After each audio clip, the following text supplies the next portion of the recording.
Do you ever question the honesty of our media platforms? When have you fully trusted the information from newspaper publications or online blogs? Can anything be truly trusted? Voice of the Lake, The Untold Truth is a simple deck-building game that mimics the real-world issue on media manipulation. Players will compete in teams against each other using media platforms to build the power to influence the public. A researcher has discovered high levels of toxin in Lake Minnewanka. They believe it is waste from a factory which happens to be owned by a dominating company in the country, Pipeline Corporation.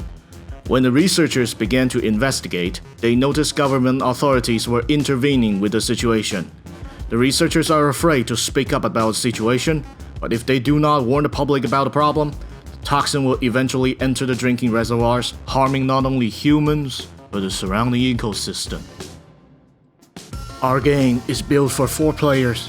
2 players take on the role of researchers, and the other 2 players will be the authorities.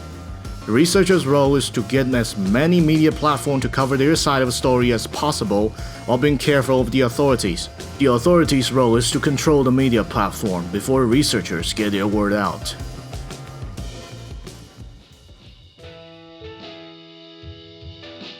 The game comes with a total of 58 cards in the box.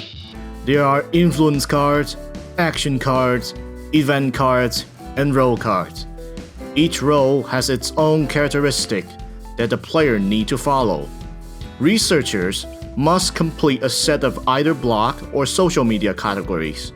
They also have the ability to discard their entire hand and redraw 3 cards.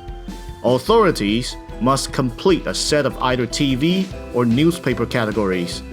Their hand limit is increased by 1 because of extra resources that the authorities have over the researchers. Players are dealt 3 cards in the beginning. The goal is to represent your team and complete 2 sets of influence cards. A set is made up of 3 cards in the same category. Players will take turns playing their cards. At the beginning of a turn, a player can play 2 cards, action or influence cards. Influence cards are placed in the collection area in the front of the player. There are 4 types of influence cards: TV, newspaper, social media, and blogs. To spice things up a little bit, action cards are used to help the player. There's the block card. It can block other players' action cards and be played at any time. The boost card. It allows the player to draw a new card to their hand, and if it's an influence card, they can place it in their collection area. The steal card. Allow the player to steal influence cards from other players' collection area. The trade card allows players to trade influence cards in their collection areas. And the hat card. It can discard an entire category of influence cards in the player's collection area. The event cards are short narratives that occur randomly throughout the game. They are played immediately when drawn and can affect some or all players. For example, this card affects all authority members to discard 1 card in their collection area because of the increased sick fishes. And this card affects all players, preventing them from playing any TV or newspaper cards. Although random, event cards can easily change the flow of the game. The game's goal is to have players team up and strategize against the other faction and push their side of the story to the public. This game is quite lighthearted, but we really wish you can think outside of the game. What would happen if similar events happen in the real life? And what should you and the others do about them?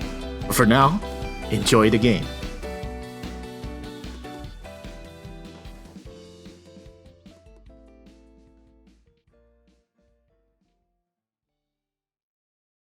Behind the scene, the total development time of this game was about 3 weeks, from the first ideation to set up everything.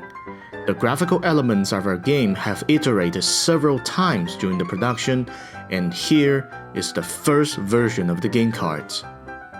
And this is the new version of our cards.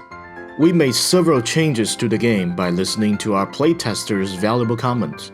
To enrich the variety of gameplay experience, we added a bunch of event cards for surprises, and wrote background stories to each card.